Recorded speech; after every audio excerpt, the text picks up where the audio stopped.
Pour Joël Rivière, c'est toujours la même émotion lorsqu'il s'installe au volant. Vous êtes ce qu'on appelle un privilégié. Ah oui, énorme privilégié de pouvoir entendre ce doux bruit d'un V12 Ferrari derrière le dos. Directement inspiré de la Formule 1, sa voiture est l'une des plus puissantes au monde. Vitesse de pointe, 350 km/h. Vous avez l'impression de monter dans un engin futuriste, de monter dans un engin hors du commun. C'est très important.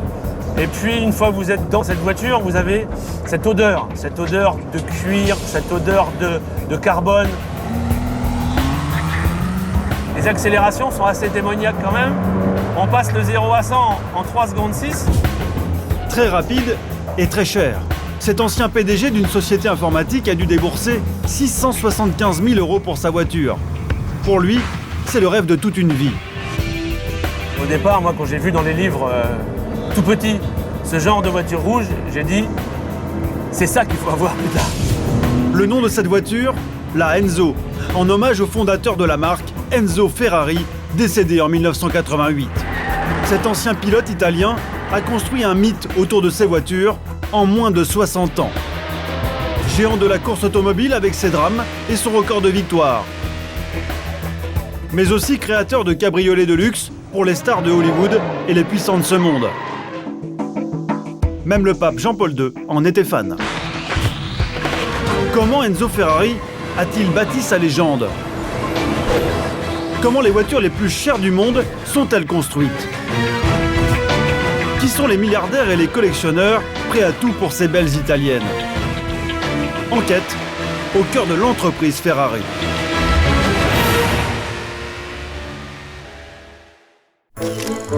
La saga Ferrari, c'est avant tout l'histoire de cet homme au destin exceptionnel, Enzo Ferrari. Il naît en 1898 à Modène, dans une Italie qui découvre les sports mécaniques. Le petit Enzo, fils de mécanicien, succombe à la passion du sport automobile et à 20 ans, il décide de devenir pilote pour gagner sa vie. Le voici au volant de sa première voiture, une Formule 1 de l'époque. Surdoué du pilotage et mécanicien hors pair, il transforme les tacos qu'on lui met entre les mains en vrai bolide et remporte plusieurs courses prestigieuses. Comme ce jour de 1924, où une comtesse italienne l'attend après la ligne d'arrivée. Tombée sous le charme du vainqueur, elle lui offre cet écusson figurant un cheval cabré. Une drôle d'histoire qui va devenir une légende. Enzo n'est plus là pour la raconter. Mais un autre homme la connaît par cœur, c'est son fils, Piero Ferrari. C'est encore un plaisir pour vous de conduire une Ferrari? Oui, c'est toujours un plaisir. J'en conduis depuis que j'ai 18 ans et je ne m'en lasse pas. Piero est vice-président de Ferrari. Le cheval cabré est l'emblème de l'entreprise fondée par son père. L'histoire du cheval, c'est une vieille histoire. Quand mon père était pilote, c'est la mère d'un as de l'aviation italienne, appelé Francesco Baracca, qui lui a offert en guise de porte-bonheur. Francesco Baracca avait choisi le cheval cabré comme symbole de l'intrépidité. Il est mort au combat, en héros national. Mon père l'a adopté comme emblème quand il a fondé son équipe de course. Il a ajouté le fond jaune car c'est la couleur de Modène, sa ville natale. Le logo de la marque est né. Enzo Ferrari le plaque alors sur toutes les voitures qu'il engage en course. Dans les années 30, fini le pilotage, le génie de la mécanique est appelé à de plus hautes fonctions. Il dirige tout le département compétition d'un prestigieux constructeur italien, Alfa Romeo. Mais malgré les victoires, c'est la brouille. Les dirigeants d'Alfa Romeo lui reprochent son caractère arrogant, orgueilleux et autoritaire. Enzo Ferrari n'aime pas perdre et ne supporte pas les ordres, à l'image de son personnage historique préféré. Vous admirez beaucoup Napoléon, pourquoi? J'ai lu beaucoup de choses sur Napoléon. C'était un très bon général. Un mathématicien hors pair aussi. Il suffit de voir le siège de Toulon d'ailleurs. C'était aussi un bon législateur et un grand séducteur. Fini Alfa Romeo, le Napoléon de la course automobile se retrouve privé de voiture à la fin des années 30. Tout aurait pu s'arrêter là. Ce sont les coups de canon qui vont faire basculer son destin. La Seconde Guerre mondiale éclate, Mussolini est allié à Hitler. Dans l'Italie fasciste, Enzo Ferrari doit participer à l'effort de guerre. Il crée son propre atelier de mécanique et construit de petits moteurs d'avion. Mais en secret, l'ancien pilote dessine les plans de la voiture de course qu'il rêve de construire une fois la paix revenue.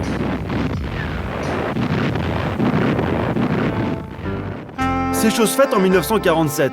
Enzo Ferrari installe une usine à son nom à Maranello, au sud de Modène. Il présente la 125S, sa première voiture. Un petit bijou qui séduit par son élégance et qui triomphe sur circuit. La voiture remporte d'étonnantes victoires à plus de 180 km/h, un record à l'époque. La fabrication des premières Ferrari coïncide avec la création du championnat du monde de Formule 1 au début des années 50. C'est sur les circuits de Grand Prix que la marque va se bâtir une notoriété internationale. Les pilotes sont les nouveaux aventuriers de ce monde d'après-guerre. Et les pilotes Ferrari enchaînent les victoires, comme ici au Grand Prix d'Allemagne. Mais c'est surtout le légendaire Fangio qui va attirer l'attention des médias sur Ferrari. Comme ici en 1956, lorsque Fangio devient champion du monde. Et un grand prix de plus pour le pilote qui est devenu une légende. Mais la course, ça coûte très cher. Alors Enzo Ferrari a une idée toute simple. Il décline ses engins de course en version berline et cabriolet de luxe pour les vendre à de riches passionnés qui veulent la même voiture que Fangio. L'argent récolté sert à financer la compétition. Cette idée toute simple est un authentique coup de génie, selon Francis Monsnerg, journaliste et auteur d'un livre sur l'histoire de la marque. Le nerf de Ferrari, c'était vraiment sa raison d'être, c'était la course, uniquement la course. Et Ferrari va se dire, si je vends des voitures que les gens vont pouvoir utiliser au quotidien, je vais avoir là une source de revenus formidable. Et ça marche. Le roi Léopold de Belgique, la princesse Marie-Gabrielle de Savoie, ou encore le réalisateur Roberto Rossellini. Tout le monde veut une Ferrari. On se presse à Maranello et c'est Enzo Ferrari qui remet les clés en personne. Même l'acteur et réalisateur français de la nouvelle vague Roger Vadim viendra chercher ce modèle de 1961 pour l'offrir à Brigitte Bardot. Ferrari devient très présent dans les magazines, dans les journaux. C'est un marketing vivant avec ce qu'on n'appelle pas encore le people. Les gens se font faire des voitures sur mesure. Tout le monde, toutes les têtes couronnées ou tous les grands acteurs d'Hollywood ont envie d'avoir une Ferrari. Et ce commerce, qui au départ n'était qu'un moyen de faire rentrer de l'argent pour financer l'activité course, devient une activité fondamentale chez Ferrari. Enzo Ferrari construit des modèles uniques. C'est ce qui plaît aux stars et aux puissants. Alors, il va exploiter le filon. Dans l'atelier de Maranello, les carrosseries sont assemblées une à une. Chaque moteur est coulé à la main. Résultat, seulement quelques centaines de voitures produites chaque année et une liste d'attente de 2 ans environ. Fin stratège, le Napoléon de Maranello a compris qu'en limitant sa production, il créait le désir chez une élite et faisait monter les prix. Cette stratégie industrielle basée sur la rareté, c'est Enzo Ferrari qui l'a décidé dès le début et elle n'a jamais changé.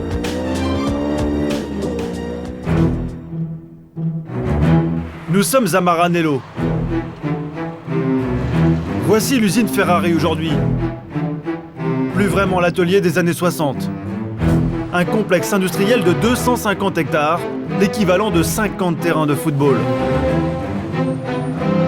Une ville dans la ville, avec ses voitures en rodage, ses bâtiments ultramodernes, son avenue centrale et ses rues perpendiculaires.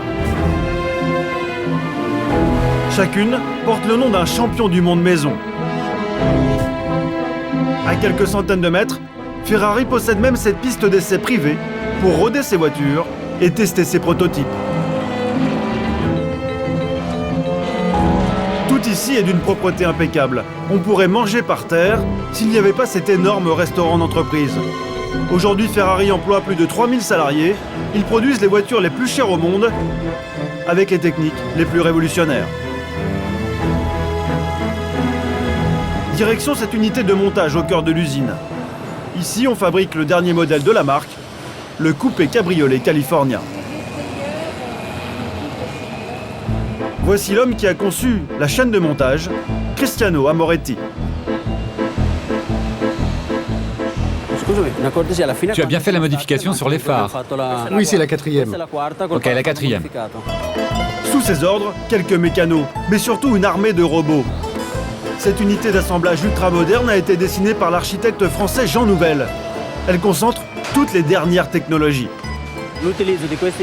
On utilise ces énormes mâchoires. C'est très beau à voir. Mais surtout, les mâchoires pivotent, ce qui permet de tourner la voiture. Les ouvriers peuvent alors travailler avec les bras à l'horizontale.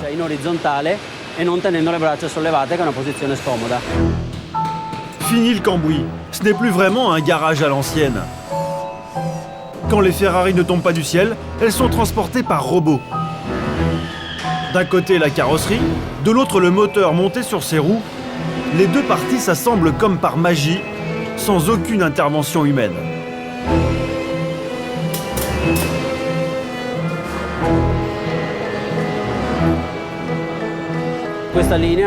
Cette ligne de montage et ce complexe sont uniques au monde. C'est une vraie révolution dans notre manière de fabriquer des voitures. Des robots et un compte à rebours. Chaque étape de la construction ne doit pas dépasser la demi-heure.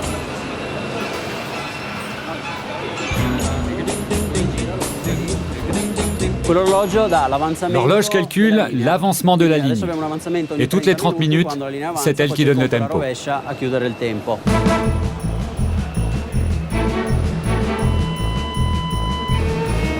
Toutes les 30 minutes, c'est toute la chaîne de fabrication montée sur tapis roulant qui avance en même temps. Direction l'étape suivante. Les mécaniciens ne sont là que pour serrer les boulons. En revanche, tout ce qui concerne le montage du moteur, l'installation de certains accessoires, tout ce qui donne de la valeur à la voiture, ça, on continue à le faire à la main.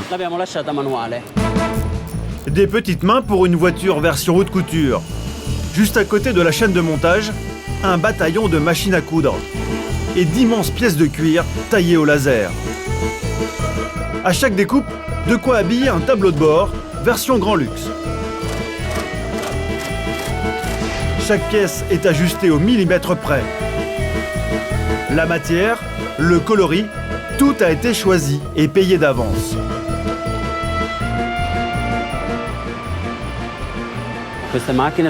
Toutes ces voitures sont personnalisées pour chacun des clients. Si on regarde celle-ci, par exemple, on va voir sa destination. Celle-ci est pour un client français.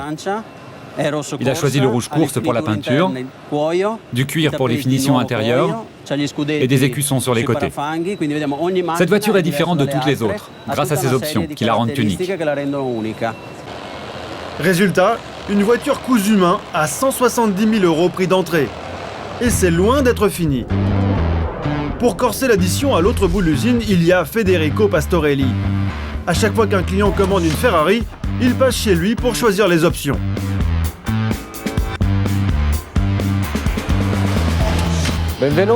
Bienvenue, entrez dans mon atelier.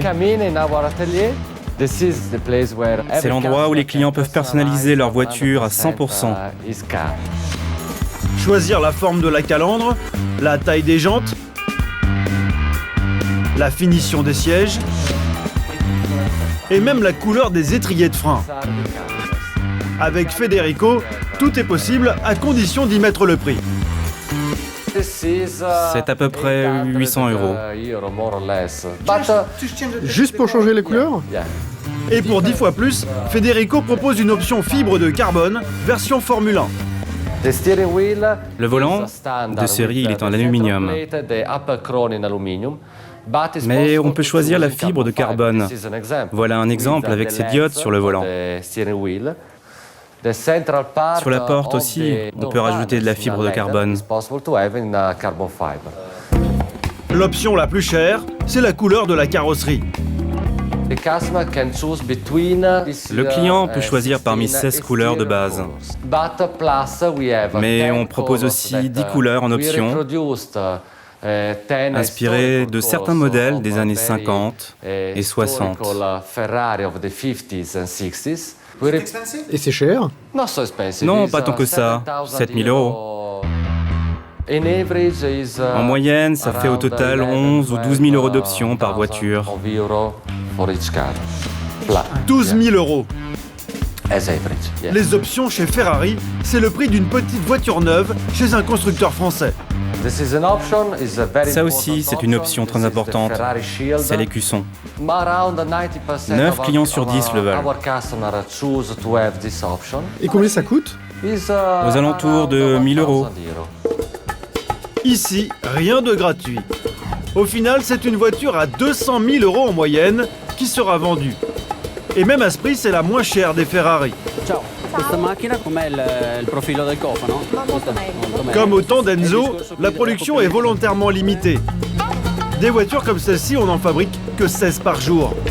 Les clients doivent payer d'avance et patienter 2 ans en moyenne sur une liste d'attente.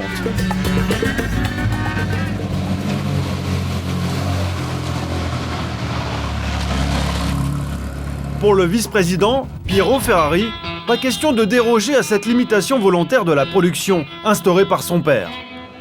Mon père disait toujours, une Ferrari doit être désirée. Elles sont construites une par une, sur mesure pour chaque client. Et ça se mérite.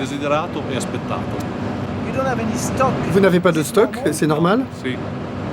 Oui, c'est normal. Et en cette période de crise économique, c'est très important pour nous de ne pas avoir de stock.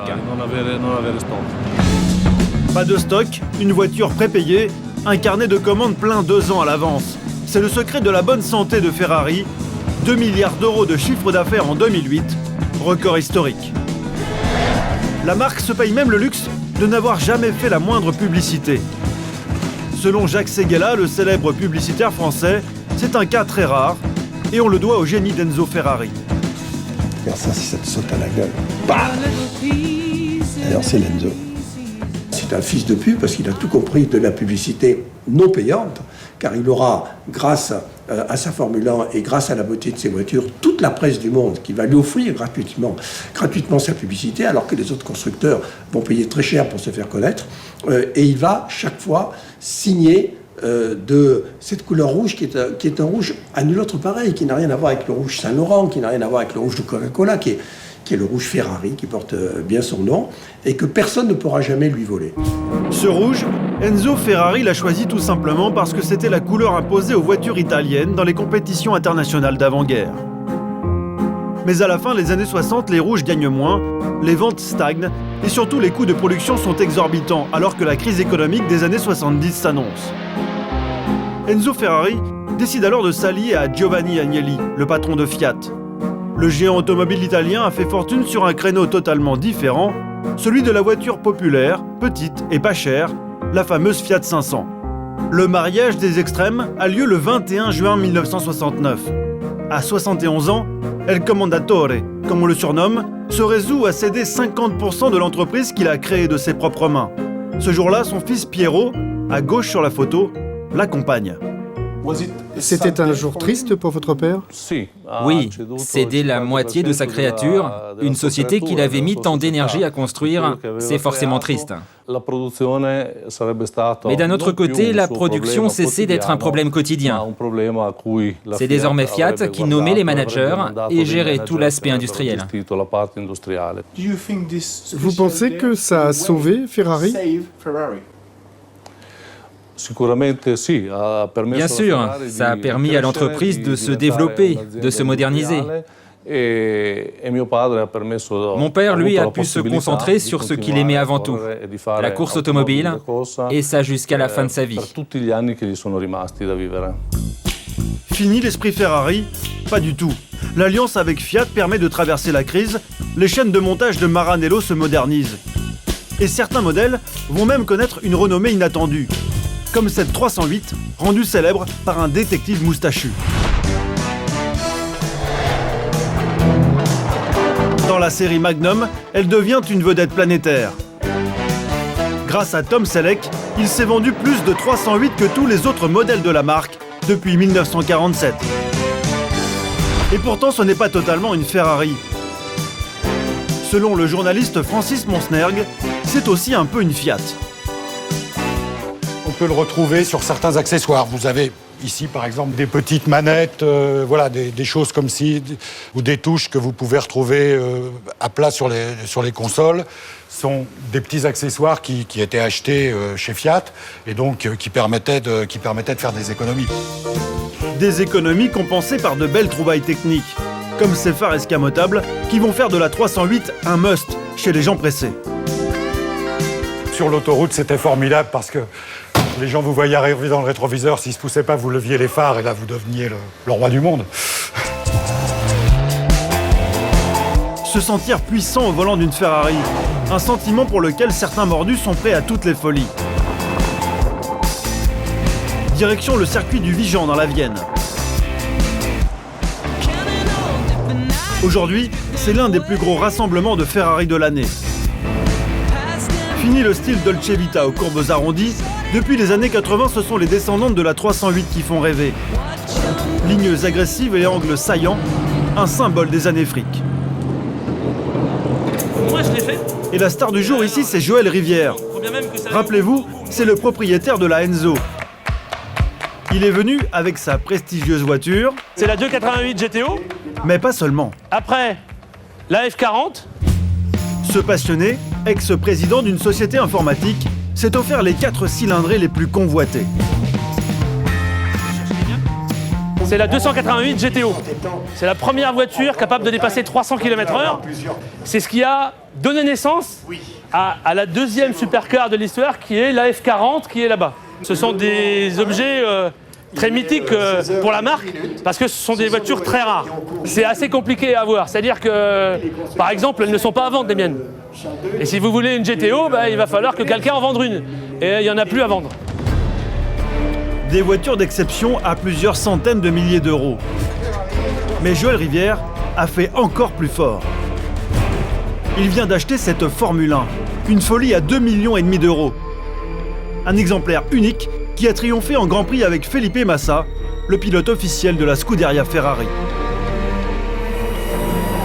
Donc là, j'ai la chance de pouvoir rouler et posséder cette voiture Formule 1 depuis quelques temps. Et on a l'archétype de ce qui se fait de mieux. Voilà, c'est au niveau technologie, voilà ce que ça donne. Avec les palettes pour les vitesses et l'embrayage à la main. Vous comprendrez beaucoup mieux pourquoi j'ai acheté cette voiture lorsque vous l'entendrez démarrer. Parce qu'à démarrer et à faire rouler, je ne vois pas ce qu'il peut y avoir de plus beau sur Terre en termes de bruit. Pour entendre ce bruit, il ne suffit pas d'acheter la voiture. Et ça ne supporte pas l'à peu près. Pour démarrer et préparer un tel concentré de technologie, il faut une équipe de 10 personnes. Des mécaniciens venus spécialement d'Italie aux frais de Joël Rivière. Prix du week-end, 40 000 €. C'est le prix à payer pour s'offrir des sensations fortes, le temps de quelques tours de circuit.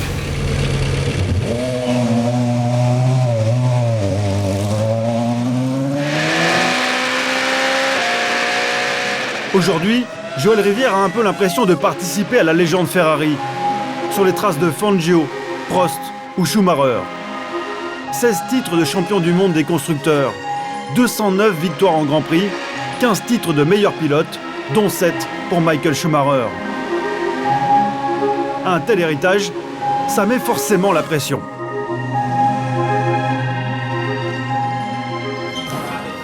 Je vais vous dire que là, on a un sentiment de bonheur de la ramener entière. Ça, c'est le premier sentiment. Et après ces quelques tours de piste, petit débriefing, comme dans un vrai Grand Prix.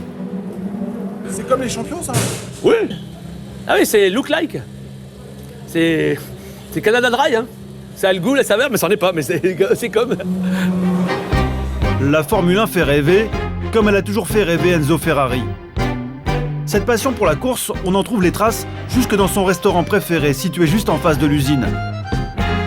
L'auberge du Cavallino. Aujourd'hui, c'est toujours un restaurant, mais aussi un musée à la gloire de l'ancien pilote devenu symbole national en Italie.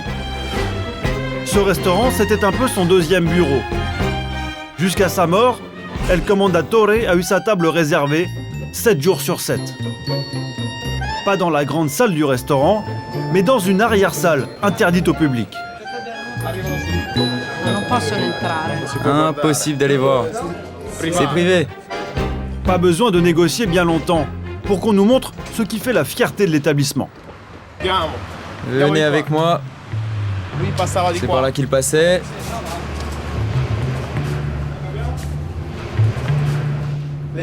Voici la salle d'Enzo Ferrari. C'est privé, personne n'a le droit de venir ici. Lui, il s'asseyait toujours là. Quand il venait, il voulait toujours qu'on allume ce tableau. C'est une photo de vieille voiture de course comme au temps d'Enzo Ferrari. Alors il y avait toujours ce tableau, et puis ce tableau-là aussi. Ça c'est Enzo Ferrari pilote. Son plat préféré, c'était les gnocchis à la tomate, les tagliatelles, les choses simples. Toutes ces journées, il les passait ici. Il regardait les grands prix à la télé. Il faisait tout d'ici. Tout. C'est dans cette pièce qu'ont été signés les plus gros contrats. C'est ici aussi qu'Enzo Ferrari, qui fuyait l'agitation des circuits, a suivi à la télé la plupart des courses. Avec ses victoires et ses drames. Comme ce terrible accident de Niki Lauda au Grand Prix d'Allemagne en 1976. Ou encore 6 ans plus tard, la mort de Gilles Villeneuve en direct au Grand Prix de Belgique. Enzo Ferrari a perdu plusieurs pilotes, il a aussi perdu un de ses 2 fils, Dino, d'une leucémie. Brillant ingénieur, Dino était l'héritier tout désigné. Enzo ne s'en remettra pas. Après la disparition de ce fils, il ne quittera plus jamais ses lunettes noires et s'enfermera peu à peu dans le silence. Avant de mourir en 1988, à 90 ans. Depuis, la saga continue, avec un nouveau président, Luca Di Montezemolo. Et le mythe n'est pas prêt de s'arrêter, d'autant que l'entreprise fait tout pour l'entretenir. Elle a créé cet atelier un peu particulier dans l'usine de Maranello.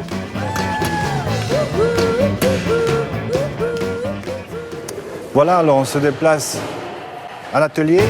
Ici, Roberto Veglietti rénove de vieilles carcasses confiées par des collectionneurs fortunés. Elles viennent un peu du monde entier. Cette voiture vient justement des États-Unis. La 500 TR que vous voyez 4 cylindres, elle arrive de l'Autriche. La 250 Tour de France vient des États-Unis. Ça coûte combien une restauration complète? Ça dépend, mais disons que ça se stabilise autour de 250 000 €, tout compris. Pour rénover ces voitures, Roberto Veglietti dispose d'un petit trésor. Voilà. Alors, nous sommes dans nos archives. Soigneusement conservés, des milliers de microfilms. Et là, vous voyez la fiche de montage. Et c'est un dessin qui a été conçu en 1953. Là, c'est un carnet écrit à la main par les mécaniciens de l'époque qui faisaient les révisions après les compétitions. Depuis la première 125S en 1947, les plans de chaque voiture, de chaque pièce, tout a été consigné et archivé sur ordre d'Enzo Ferrari. Boîte de vitesse, frein, etc. Donc, vous avez, je ne veux pas utiliser un terme exagéré, mais c'est la Bible pour nous. C'est-à-dire, ce sont des documents précieux qui donnent l'ensemble des pièces qui composent un véhicule entier. Et tout ce que vous voyez, ce sont tous les modèles que Ferrari a construits depuis le début. Grâce à ces archives, Roberto Veglietti accomplit de vrais miracles. Comme avec cette 250 coupée, unique au monde. C'est une voiture qui a été construite en 1956, qui a été exposée au salon de Bruxelles est vendu à cette époque-là, justement.